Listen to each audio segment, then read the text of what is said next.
अस्सलाम वालेकुम दोस्तों, आपके अपने चैनल प्योर देसी टिप्स में हम आपको खुशामदीद कहते हैं। मेरी तमाम दोस्तों से गुजारिश है कि चैनल को सब्सक्राइब कर लें और बेल आइकन को दबाना हरगिज़ ना भूलें ताकि आने वाली हर वीडियो आपको मिल सके।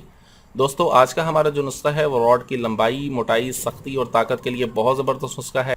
ऐसे तमाम तर अफराद जिनके रॉड में लंबाई नहीं है, रॉड में मोटाई नहीं है, रॉड में सख्ती और ताकत ख़त्म हो चुकी है, रॉड लागर हो चुका है, रॉड में कुजी आ चुकी है, उन सब के लिए नुस्खा बहुत ज़बरदस्त है। इस नुस्खे में हमने जिन चीज़ों का इस्तेमाल करना है वो बहुत आला चीज़ें हैं। इसमें तीन तरह के इसमें रोगनियात का इस्तेमाल है। इसमें रोगन लौंग, रोगन तिल और रोगन तारबीन शामिल है। ये तीनों की मकदार आपने लेनी है 50-50 ग्राम। उसके बाद हमारे पास पिपली है। पिपली का हमने इसमें इस्तेमाल करना है 1 तोला। दूसरी जो चीज़ है हमारे पास वो है बेर बहुटी। ये बेर बहुटियाँ हैं, ख़ास तौर पर सावन के मौसम में निकलती हैं। ये आपने लेनी है 1 तोला।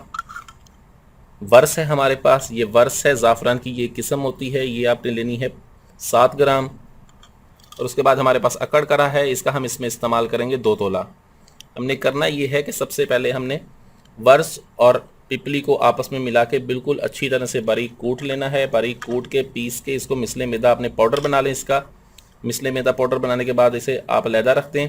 उसके बाद आपने अकड़ करा को लेना है। अकड़ करा को आपने बिल्कुल अच्छी तरह से पीसना है, पीस कर इसको पाउडर बनाना है। जब ये पाउडर बन जाए आपने इसमें बेर बहुटी शामिल करके इसको रगड़ते रहना है। कम से कम 3 दिन की रगड़ाई करनी है इसकी। 3 दिन की रगड़ाई के बाद ये आपके पास एक मुरक्कब की यानी कि पेस्ट की शक्ल में सामने आ जाएगा। जब इसका पेस्ट बन जाए तब आपने इसको करना यह है कि इन तमाम चीज़ों को आपने कढ़ाई में डाल देना है। और ये तीनों रोगनियात, रोगन तिल, रोगन लौंग और रोगन तारबीन, ये आपने लेने हैं। आपने इन्हें कढ़ाई में डाल के ऊपर से सारी चीज़ें डाल देनी है और इन्हें कम से कम आपने 2.5 घंटे तक हल्की आंच पर पकाना है। और पकाने के साथ साथ इसे मुतवातर आपने किसी लकड़ी की मदद से हिलाते रहना है। एक लम्हे के लिए भी आपने इसे छोड़ना नहीं है। मुतवातर 2.5 घंटे तक आप इसे पकाते रहें और हिलाते रहें।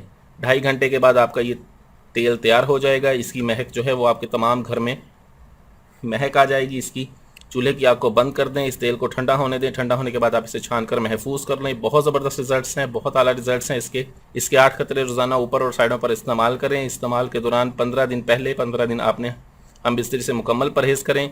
वीडियो अच्छी लगी हो तो इसे लाइक, शेयर और कमेंट ज़रूर करें। मुझे अगली वीडियो तक के लिए इजाज़त दें। अपनी सेहत का बहुत ख्याल रखें। शुक्रिया। अल्लाह हाफिज़।